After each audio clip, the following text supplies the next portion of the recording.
सर्ववेदान्तसिद्धान्त गोचरं तमगोचरं गोविन्दं परमानन्दं सद्गुरुं प्रणतोऽस्म्यहम्। वसुदेवसुतं देवं कंसचाणूरमर्दनं देवकी परमानन्दं कृष्णं वन्दे जगद्गुरुं कृष्णं वन्दे जगद्गुरुं। प्रणाम आप सभी को, नमस्ते, जय श्री कृष्ण। स्वागत है आप सभी का सनातन कनेक्ट में। विषय हम सब जानते ही हैं कि भगवद गीता का 5वां अध्याय चल रहा है। हमने गत सत्र में भी चर्चा की थी कि भगवद गीता प्रत्येक समस्या का समाधान है, पर वो समस्याएं हैं कौन कौन सी। तो ऐसी समस्याओं का कुछ हमने चयन किया जो हमें आप सभी के माध्यम से मिल रही थी। तो अगर आपकी भी है तो आप भी बता सकते हैं, क्योंकि हम हर बार एक नई समस्या पे चर्चा कर रहे हैं, उसके समाधान पर भी। जैसे कि हमने गत सत्र में चर्चा की थी पक्षपात होना, कि भेदभाव वाली स्थिति हमारे अंदर आ जाती है, उसको कैसे हटाएं। उससे पहले सत्र में हमने चर्चा की थी कि मनुष्य के अंदर जो एक भावना उत्पन्न हो जाती है सिंफुल, प्रायश्चित की भावना, तो इस प्रायश्चित को कैसे करें। आज जो हम चर्चा करने वाले हैं बंधुओं, वो विषय आपका भी है, लस्ट। जी हाँ, मैं बात कर रहा हूँ वासना की। पर ये वासना होती क्या है? ये जो वासना है अनेकों रूपों में प्रकट होती है। इसके रूप अनेक है, वासना एक है। शारीरिक भी हो सकती है, मानसिक भी हो सकती है, बौद्धिक भी हो सकती है। वासना किस प्रकार से मनुष्य को अपने कंट्रोल में रखती है। जैसे शारीरिक सुखों में रमण करने वाला व्यक्ति कभी बौद्धिक स्तर की बातों को नहीं समझ सकता, और बुद्धि के स्तर पर रमण करने वाला व्यक्ति कभी मानसिक स्थिति को ठीक से नहीं जान सकता। इट मीन्स दैट आपको बैलेंस करना है सभी चीजों को। तो ये जो लस्ट है, भोग की वासनाएं तो कैसी भी हो सकती है बंधु। बहुत अधिक महत्वाकांक्षी हो जाना, केवल शरीर को ही सुख मान करके बैठ जाना और उसी का भोग करना और बाकी कहीं और ध्यान ना देना। एक और नई चीजें ऐसी बहुत सारी हैं, जैसे मोबाइल फोन का एडिक्शन भी तो एक लस्ट ही है ना। आजकल आपने देखा होगा, आपने क्या, हम स्वयं देखते हैं, फोन उठाते हैं तो हम स्क्रॉल करते करते घंटों बैठ जाते हैं और हमें समय का पता नहीं चलता। ये भी एक लस्ट है। वर्तमान में क्या चल रहा है, पेरेंट्स बच्चे को कुछ समझा रहे हैं या बच्चा माता पिता से कोई चर्चा कर रहा है अपने जीवन से संबंधित, और हम अपने फोन में व्यस्त हैं, तो क्या हम कभी समझ पाएंगे भावनाओं को?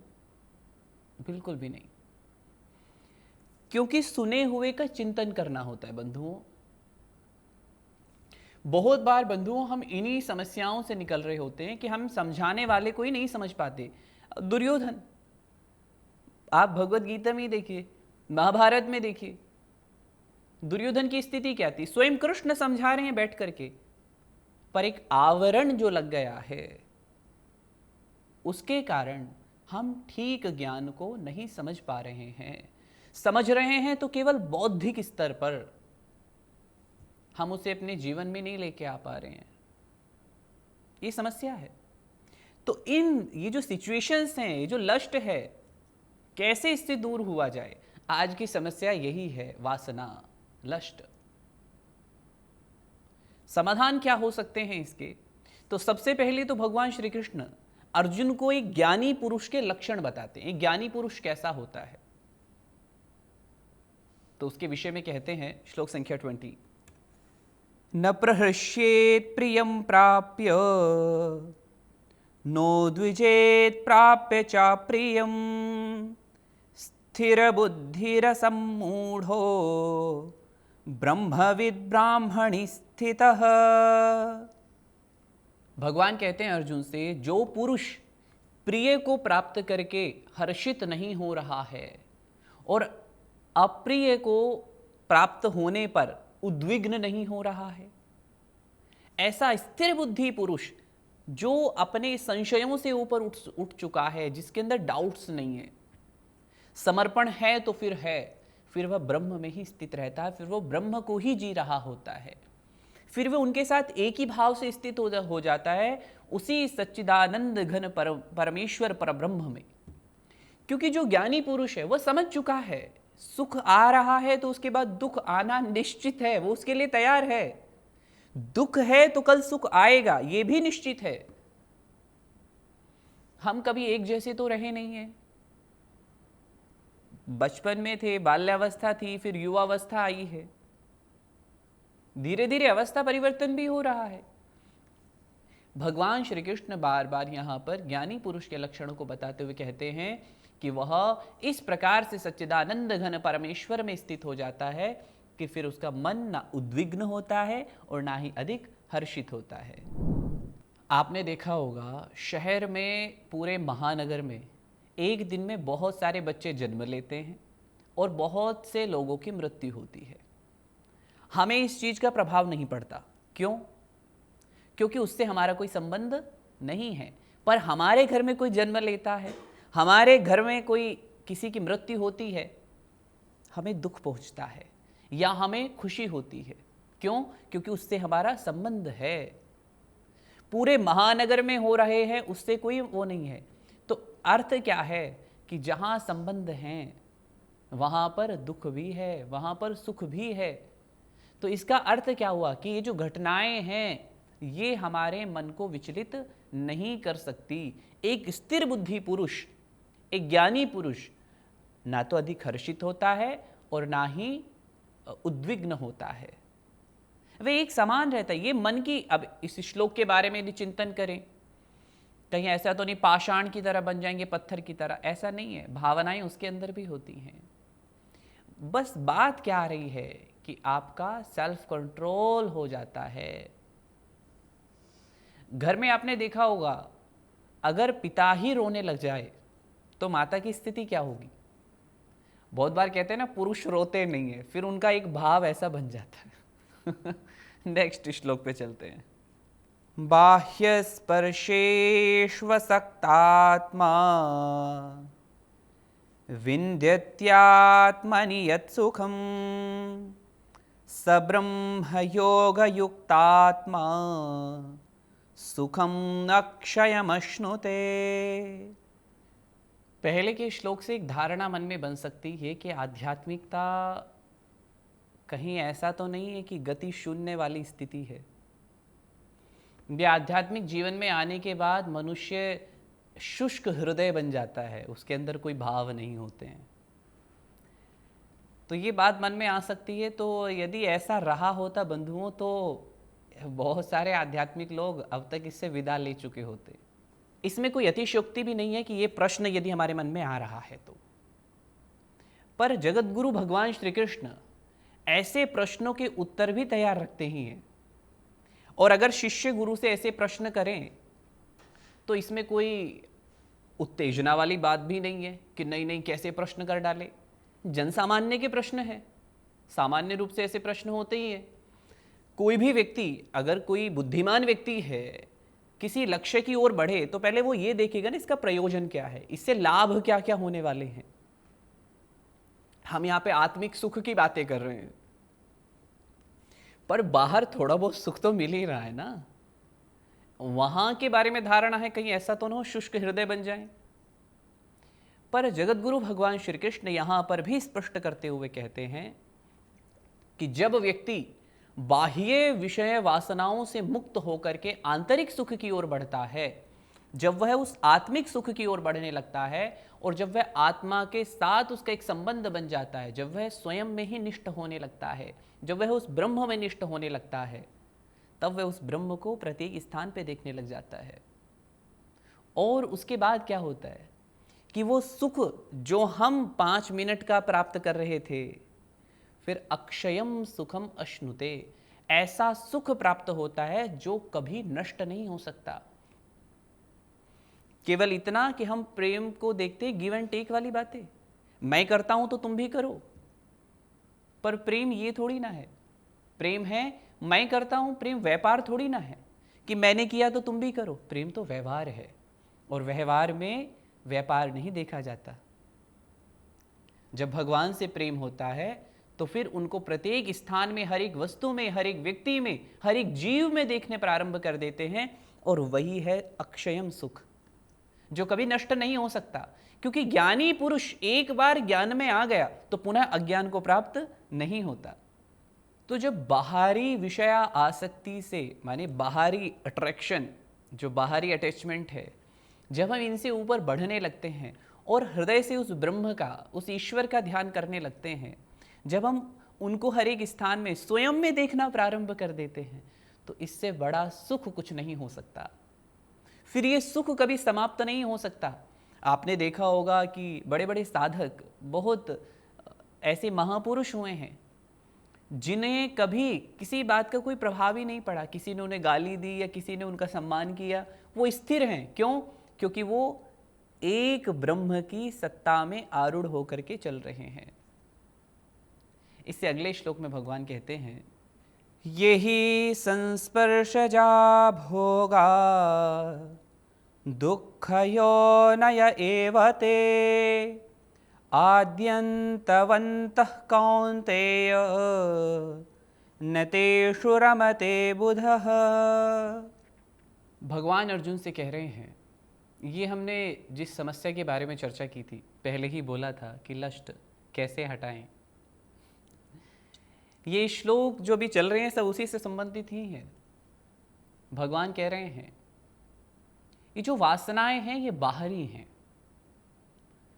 आरंभ में तो सुख देने वाली दिखती है, पर इनका आदि और अंत भी है। माने ये अनित्य हैं, नित्य नहीं है। कोई सुख का आरंभ हो रहा है तो उसके बाद दुख भी निश्चित है।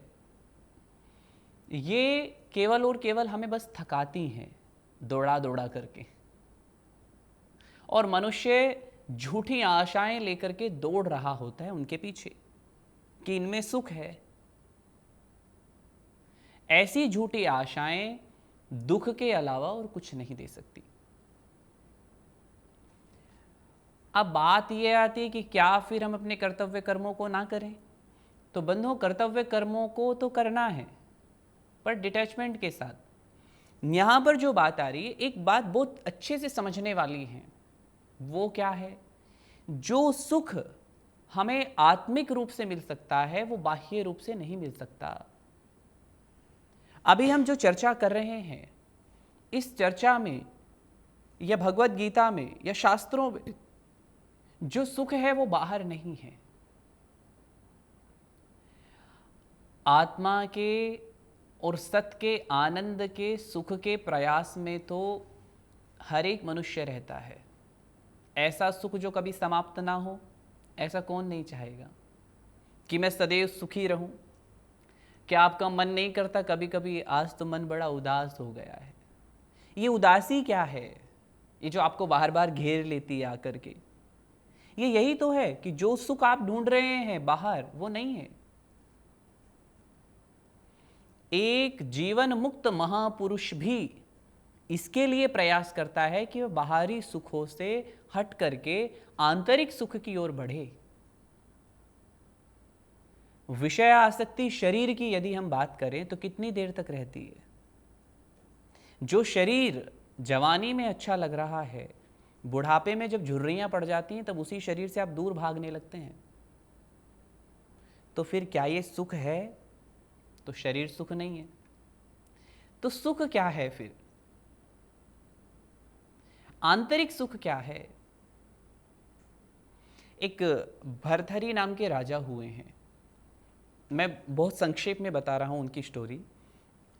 वो अपनी पत्नी से बहुत प्रेम करते थे, इतना प्रेम करते थे कि अथाह। अब हुआ क्या कि वो साधना करने के लिए चले गए। उन्होंने साधना की तो उन्हें एक फल मिला, अमृत फल, कि इसको खा करके आप अमर हो जाओगे, क्योंकि उन्हें अपनी पत्नी से बहुत प्रेम था। तो उन्होंने उस फल को क्या किया, अपनी पत्नी को ला करके दे दिया। ध्यान दीजिएगा, वो फल उन्होंने अपनी पत्नी को ला के दे दिया। पत्नी प्रेम करती थी अपने किसी सेवक से, उसने सोचा ये फल वो खाए वो अमर हो जाए, उसने वो फल सेवक को दे दिया। सेवक प्रेम करता था किसी दासी से, उसने वो फल दासी को दे दिया। इस तरह से वो फल घूमते घूमते पुनः राजा भरथरी के पास में आ गया। तो इसका अर्थ क्या है? राजा भरथरी जी समझे कि प्रेम क्या है, वास्तविक सुख क्या है। उन्हें वो उस दिन समझ में आया। फिर उन्होंने वैराग्य शतक लिखा। तो ये सब जो विषय हैं, ये मनुष्य के इस लस्ट से ऊपर उठने के लिए ही है कि सुख क्या है, हम कैसे इन चीजों से ऊपर उठ सकते हैं। जैसे मोबाइल एडिक्शन की हमने बात की थी, हम सदैव फोन में ही लगे रहते हैं, अपनों की ठीक से बात तक नहीं सुन पाते, सुन लेते तो समझ नहीं पाते। तो कैसे छोड़ें इसे? तो छोड़ने के लिए करना कुछ भी नहीं है। आप बस ये देखिए आपको मिल क्या रहा है। हम कोई व्यापार करते तो उसमें प्रॉफिट एंड लॉस तो देखते ही है ना। किसी भी बिजनेस को करते समय या किसी भी लाइफ का कोई भी डिसीजन लेते समय उसके हम प्रॉफिट भी देखते हैं, उसके लॉस भी देखते हैं। इससे हमें लाभ क्या होने वाला है, इससे नुकसान क्या होने वाला है। तो आप ये देखिए आपको इससे मिल क्या रहा है, और संबंधों को खोने से आपको क्या खो रहे हैं आप, वो भी देखिए। तो जब ये दोनों बातें आपके सामने आती हैं, कहीं ऐसा तो नहीं कि आपने अपनी दुनिया एक अलग बना ली है, मोबाइल की दुनिया, इंस्टा, फेसबुक, ट्विटर, यूट्यूब, बस आपकी दुनिया इतनी सी ही है। आप इसी दुनिया में खुश हैं। 4 लोगों को आई लव यू बोल देते हो, और आपको भी मैसेज आ जाते हैं, आप भी उनको वापस रिवर्ट कर देते हो। पर वास्तविक है क्या प्रेम? प्रेम कहते किसको हैं? जब इन बाहरी आवरण से निकल करके जो आपके चारों ओर आपसे वास्तव में प्रेम कर रहे हैं, जब आप उनको महसूस करना शुरू करेंगे, जब आप उनसे बात करेंगे बैठ करके, उनके भावों को जानेंगे, वो कितना सोचते हैं आपके विषय में, कितनी चिंता है उनको आपकी, तब आपको प्रेम का एक पहलू देखने को मिलेगा। जितना एक माँ अपने बालक से प्रेम करती है, इससे 100 गुना अधिक भगवान अपने भक्त से प्रेम करते हैं। इससे अगले श्लोक पर चलते हैं। शक्नोति हैव यः सौढुं प्राक् शरीर विमोक्षणात् काम क्रोधोद्भवं वेगं सयुक्तः स सुखी नरः। भगवान अर्जुन से कहते हैं कि हे अर्जुन, जिसने इस बात को जान लिया है कि बाहर के सुख वो नित्य नहीं है, वो बदलते रहेंगे। सुख के बाद दुख और दुख के बाद सुख आता ही रहेगा। क्षणिक सुखों के पीछे दौड़ने से अच्छा है एक ज्ञानी पुरुष आत्मिक सुख की ओर दौड़ता है, जो कभी समाप्त नहीं होता। उसी बात को भगवान और आगे कहते हैं कि जिस मनुष्य ने काम और क्रोध को जीते जी, मरने से पहले उसके वेग को जीते जी सहन कर लिया, वही वास्तव में नर है, वही योगी है। भगवान स्वयं अनुभव करते हैं कि उनके द्वारा ज्ञानी पुरुष का कुछ अत्यधिक उत्साह से किया हुआ वर्णन साधकों को असंभव सा भी लग सकता है। ऐसा कैसे हो सकता है? ऐसा कैसे संभव है? कोई ऐसा कैसे हो सकता है? क्योंकि भगवान जो ऐसा वर्णन कर रहे हैं बहुत बार हो सकता है, नहीं ऐसा तो नहीं हो सकता। क्या ऐसे मनुष्य भी होते हैं? ऐसा क्यों लगता है? क्योंकि हमारा जीवन इतना अधिक दुखपूर्ण हो गया है, इतने परावलंबी हम लोग हो गए हैं कि हम जब हर जगह दुख देख रहे होते हैं तो फिर हमें सुख की परिभाषा समझ में नहीं आती है, तो फिर हमें वो पूर्ण आनंद जो है वो समझ में नहीं आएगा। इसलिए हमें ये बातें असंभव सी प्रतीत होंगी, क्योंकि साधारण मनुष्य पूर्ण आनंद के जीवन की कल्पना भी नहीं कर सकता। और यदि कोई दर्शनी ऐसा आशावादी है या आदर्शवादी है, जिसका हमारे व्यवहारिक जगत से कोई संबंध ही ना हो, तो वो केवल एक मनोरंजक कल्पना हो सकता है, परंतु मनुष्य को श्रेष्ठतर बनाने की सामर्थ्य उसमें नहीं होगी। ऐसी त्रुटिपूर्ण धारणा को दूर करने के लिए भगवान श्री कृष्ण सभी साधकों को ये कहकर के आश्वस्त करते हैं कि आवश्यक प्रयासों के द्वारा, ध्यान दीजिएगा बंधुओं, आवश्यक प्रयासों के द्वारा इसी लोक में जीते जी इसी सुख को, इसी आनंद को प्राप्त किया जा सकता है। उसके लिए कहीं और जाने की आवश्यकता नहीं है। उसके लिए प्रयास करना पड़ता है ना बंधुओं। किसी के पिता डॉक्टर हैं, अब बच्चा कहे क्योंकि मेरे पिताजी डॉक्टर है तो मैं भी डॉक्टर बन जाऊंगा, तो उसके लिए स्टडी नहीं करनी पड़ेगी क्या? उसके लिए नीट का एग्जाम क्लियर करना होगा या एमबीबीएस करना होगा या जो भी करना होगा। किसी के पिता आर्मी ऑफिसर है, वो सोचने लगे मैं भी बन जाऊंगा, रातों रात नहीं बना जाता, उसके लिए प्रयास किया जाता है, उसके लिए निरंतरता चाहिए। जब हम प्रयास करते हैं तो पा सकते हैं लक्ष्य को।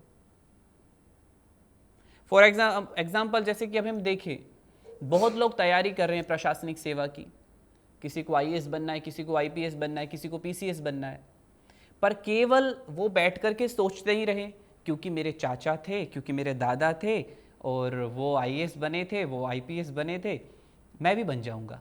बिना तैयारी किए बन जाओगे क्या? जो तैयारी कर रहे हैं आप जानते हैं अच्छे से कितना परिश्रम है। बिना तैयारी किए तो नहीं बनेंगे ना, क्योंकि आपके दादा थे, क्योंकि आपके चाचा थे, इससे जो आयोग बैठा हुआ उसे कोई लेना देना नहीं है। वो तो आपकी योग्यता को देख करके ही देगा ना, और योग्यता कहाँ से आएगी? वो आपको गेन करनी पड़ेगी, उसके लिए प्रयास करना पड़ेगा। अब प्रयास करते समय बहुत बार ऐसा भी होगा कि आपको सुख भी होगा, दुख भी होगा, बहुत कुछ सहना भी पड़ेगा। तो ठीक ऐसे ही भगवान कह रहे हैं कि इस सुख को भी प्राप्त किया जा सकता है आवश्यक प्रयासों के द्वारा। कैसे? कि काम और क्रोध के वेग को सहन करना होगा। जो कामनाएं हैं जब वो आएंगी तो उनके वेग को सहन करो, अपने लक्ष्य का बार बार स्मरण करो, आपको जाना किधर है। कामनाएं तो आपको खींचेंगी अपनी ओर, आपको वो सब तभी मिलेगा जब आप अपने लक्ष्य की ओर चल रहे होंगे। डिस्ट्रैक्शन आपको तभी आएगा, तभी आपको आकर के सब अपना सामर्थ्य दिखाएंगे, चलो मैं तुम्हें यहां लेकर के चलता हूं, बहुत अच्छी जगह है, आपकी पढ़ाई छूट जाएगी या आप अपने लक्ष्य की ओर चल रहे हैं, भटक जाएंगे। तो जब तक इस वेग को सहन नहीं करेंगे तब तक उस लक्ष्य को प्राप्त नहीं किया जा सकता। और जो इस वेग को सहन कर लेता है वो इस लक्ष्य को प्राप्त कर लेता है, वही तो योगी है, यही तो समत्व है, द्वंद्वों से परे हो जाना। योऽन्तः सुखोऽन्तरारामस्तथान्तर्ज्योतिरेव यः स योगी ब्रह्मनिर्वाणं ब्रह्मभूतोऽधिगच्छति। जो पुरुष अंतरात्मा में ही सुख वाला है, जो अपने आप में ही सुख का अनुभव करता है, जिसकी स्थिति स्वयं में हो गई है, वह उस परम सुख को पा लेता है। जो आत्मा में ही ज्ञान और आत्मा में ही आराम करता है, वह स्वयं ही ब्रह्म स्वरूप हो जाता है और ब्रह्म स्वरूप होकर के ब्रह्म निर्वाण पद को ही प्राप्त करता है। सामान्य रूप से यदि देखें तो मनुष्य 3 प्रकार के सुख जानता है।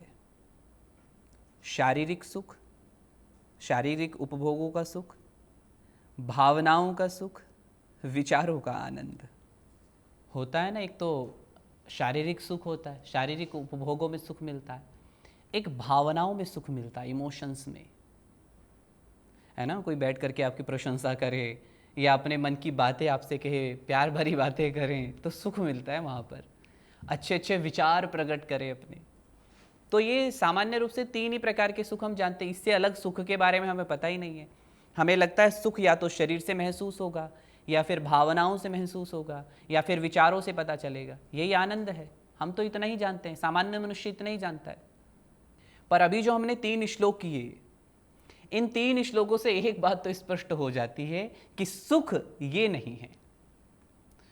जो तत्स्वरूप है, जो उसको जानने वाला, जो ब्रह्म को जानने वाला है, उसके स्वरूप का सुख अलग है। अतः काम और क्रोध से मुक्त आत्म आनंद में स्थित पुरुष ही योगी है, वही वास्तव में सुखी भी है। हम विश्वास नहीं कर पाते कि सामान्यतः सब जो जानते हैं सुख के साधनों के त्याग पर, ज्ञानी की वर्णित स्थिति में कोई सुख या संतोष भी हो सकता है। सब प्रकार के भोजनों का त्याग करने पर भोजन का आनंद कैसे प्राप्त हो सकता है? तो ये भी बात तर्क और अनुभव के विरुद्ध ही है। मनुष्य कभी अंधकार में शून्य अवस्था मात्र से संतुष्ट हो सकता है।